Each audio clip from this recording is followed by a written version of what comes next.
tatay siyang tatay ni Nonoy. Tama niya siya na pinili ang pagod na may kaso. Diyan na siya nagkakadto, nagdala kang pagkaon siyang iyamay.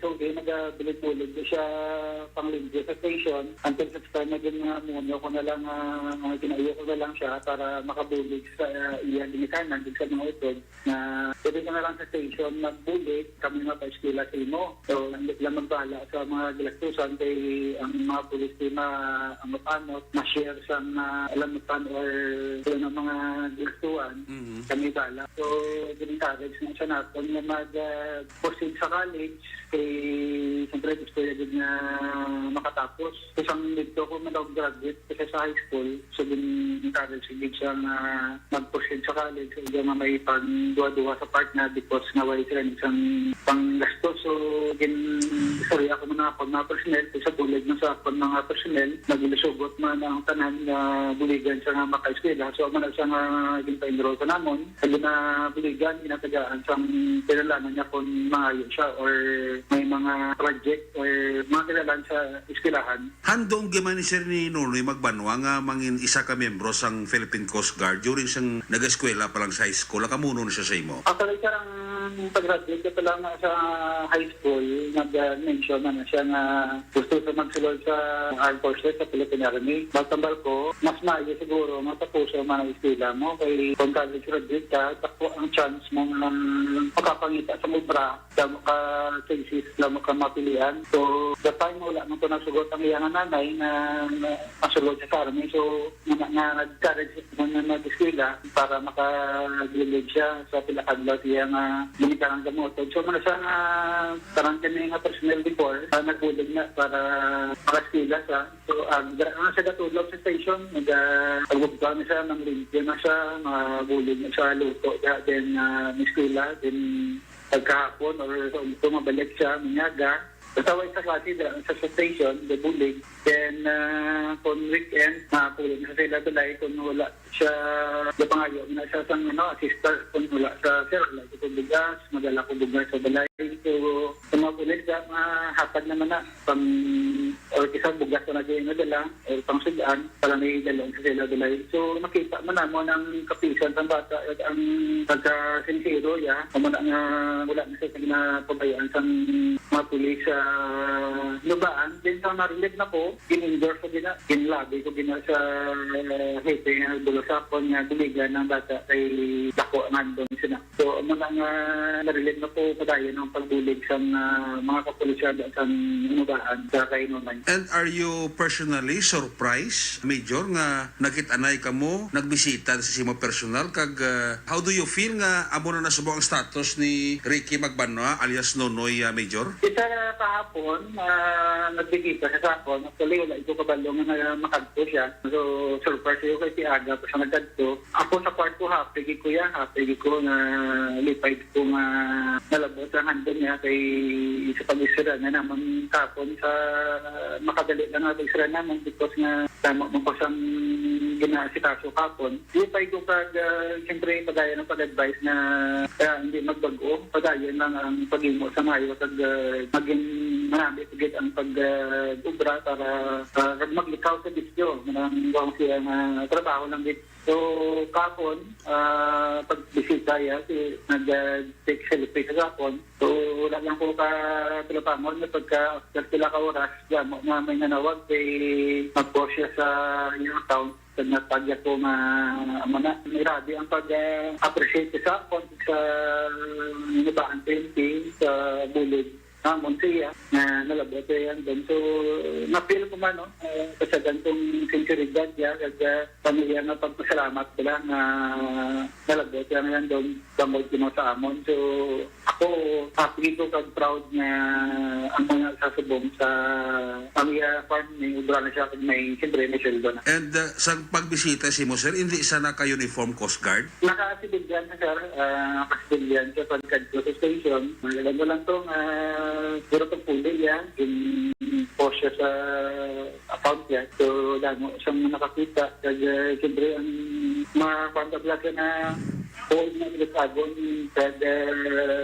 ang testimony nga din pagwa sa i-account sa iya nga Facebook. So that's why siguro na damo siyang nag-comment, positive comment regarding sa iya nga status subong. Yes sir, damo nag-comment, damo nag-likes, kadamo nag-share sir sa iyang account pag-post sigit nga muna bla mga tao nga gin-recognize siya sa iya successful nga pagka Philippine Coast Guard Major Injapi sir. Yes sir, kada ako thankful man kay hindi lang kay ako ang naging kabayan sa iyang journey na naging successful siya kag member sa Philippine Coast Guard, kundi pati man ang mga kapulisan sa nabaan kada ang mga nagsunod sa ako ng mga itidra. So sila magasagya mga nila ang sincero kada tutuod na ginabatsyad ni Nonoy ako bigay ako pasalamat sa public na yan nabaton sa araw kada sa dinubaan. Yes sir. Ang journey, ang successful nga subong trabaho ni Nonoy, ni Ricky Magbanwa, bali part ka sa iya sining kabuhi, kag of course, ang mga pulis dira sa Hinubaan nga nagpadayon suporta hasta nga sa ulihi, nangin isa na siya ka hamtong kag professional, isa na ka miyembro sang Philippine Coast Guard. No? So, siguro sir, muna amo na ng beauty para sir, no? Nga mabatsagan ta, nga once and for all nakabulig kasi si katao mo, kag amo na ang resulta nga saya nga pagpaninguha, wala yaman kagin paslaw, amo na nasubo ang status ya Major. Yes sir, kada inayang nabulig, wala na namon niya ginapinsar na matagaan din ni reward o tama ng sitwasyon subong na masilita na din nag-viral kami.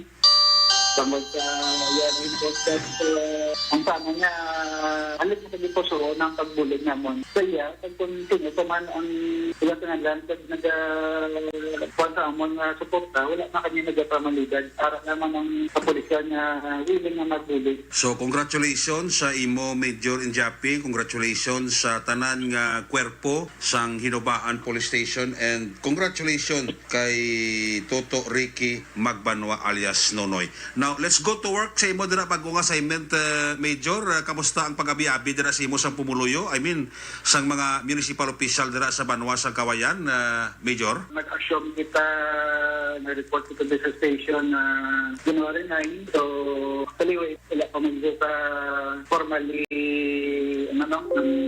sila lang nga nakaparticipo na din sa tanan na member ng kabunyan. So, ang matama pa lang man sa mga section head. But, positive ba ng feedback sa municipal mayor dahil sa Kawayan sa pagpamuna ni Honorable Mayor Generata Guara. So, positibo man ang feedback na iyan ako sa akon. Pag ang assurance ko nga yung pasalan, di man ko nga ang support sa LGU ara. So, sa part man ng police diri sa Kawayan, welcome ako sa sila because na makilala naman ko nila. But may pagdago, may mga adjustment na himuon. But ang ato din nga pagkadto trabaho lamang yapon sir. So naging ano ko lang mayo man ang feedback sa palibot sa ibang staff pati sa akon sa kapulisan diri sa Banwa sa Kamay. I know for the fact ng LGU dira si kumpare ta Mayor Generata Buhara, very supportive sa mga programa dira sa aton kapulisan, no? And siguro sir, may mga plans and programs kada siguro nakita mo naman dira kung anong dapat naton i-improve dira mismo sa munisipyo sang Kawayan nga nahimo mo man dito sa Banwa sa Calatrava, Major. So, sir, may mga ginapinsar na kita na plano for development, improvement diri sa police station, but considering naglaser nga daw pagkulang na nakabutwa sa Bagyo Odette, damo sa di kayuhon, nag-i-improve pa. Because nga partially sa compound may mga damages din man ang bagyo. So, ang na siya nga matamaton pa na clear para ma-improve pagid ang aton na question. Siyempre, para maging maayos pagid ang pagtanaw sa Pumuluyo sa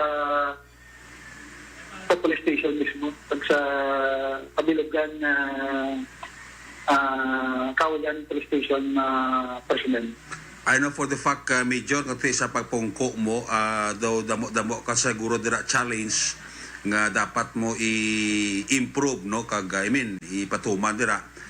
One thing more is, hindi naman malipod sa ato matag paramati sa Kawayan, nga nagahilapit na ang local kag national election. So, isa guro Major, nga tagaan mo man priority sa imo dira pagpungko? Isa na sa mga pagsitingin natin, ang umanagani ang siguro sa mga rason ng nasaylo mo ko din for election duties. But siyempre, trabaho lang ikot ang focus ng musubong in national local election. Kag sa magasun na inadlaw, may patagayon ng kitang Pisco Binance sa tanan ng mga aspiring candidates diri sa banwasang Kawayan. At wala man niya sa kontra sa rangaton nga mayor at vice mayor. So ang ato na di concern ang sa mga kapadagan na municipal council. At mga amisigil kita nga Pisco Binance, sigil sa Comelec, pag sa Philippine Army na concern. Pagluwas sa imos dira sir nga kasakuon sa preparasyon sa eleksyon, may ara pa kita COVID-19 nga problema, Major? Isa sa padayon ng aton nga kampanya dira, bako umamarami no? Makita natin sa palibot kung siya na ang ibang tao wala naging man nag-face mask. But siyempre nga kita instruction na encourage kinang tao na mag-face mask. Kung wala ang sa face mask, tagaan na lang. Ay hindi na sila nga tinalan pa nga dakpunta para wala na lang ang problema. Kaya mga violation nila,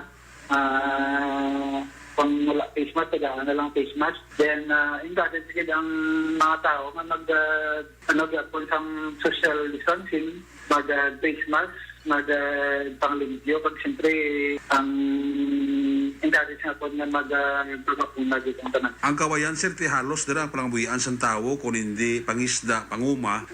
Ang Kawayan, napalibutan man sang mga mountainous barangay. Hindi naman mapaiway kung isa ang mga solo sightings. Although nga ang ISO, Internal Security Operation, daw ari naging man sa Philippine Army, but may part dira ang atong kapulisan na Major Njapi, sir. Sir, sa mga munang mga concern na para man nato ng close coordination sa Armed Forces of the Philippines sa pagdapat sa sa barangay din sa Philippine Army. Kaya ang ato na mismo nga mayo nga relasyon sa mga barangay official at sa pumuloy mismo na among nagatag information sa mga presensya sa mga armadong grupo.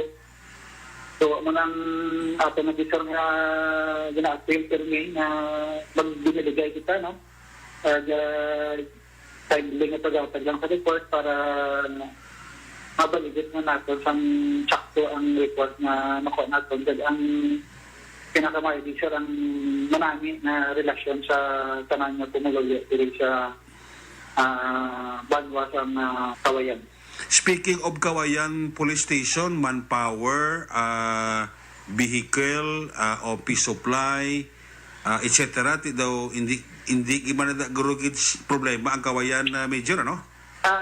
Office supply sir, wala masyado problema because provided kita sa LGU. Kung sa mobility ay araman sa patrol cars, may motor man. At may suporta din sir sa may suporta na ginatag ang LGU sa kapulisan. Ang total strength sa atong Kawayan PNP, mga more or less, mga pila, Major? Almost 50 sir, 50. Okay naman ang strength, may ara makamodera friendly forces in kaso kung kinang nanon, so daw wala naman problema, Major, ano? Kung kasi ang strength sir, may barriers mga kita Japon, but siyempre, ang pulisya dahil niya mag-adya sa ka situation, kasi ang pulisya ara ginaiya sa naka-mindset na rin natin na ang Nebraska Police multi-tasking ka. From my end, siguro Major Anjapi, sir, dahil ako na kutob, kati hindi pa giman ako ya makapalawig pa interview sa imo, kasi diri kati bagwahanon pa man lang kadira, no? Hindi pa ako maka-assess sa imo dira performance personally. But sa imo nga mga lugar nga ginhalinan, daw wala gi ko question, kung lang tawag taga, very aggressive ka, very workaholic, mapisan nga happy sa bisan di mga banwa ikaw nagalin. So daw naman ko the question sa performance mo, Major Japi.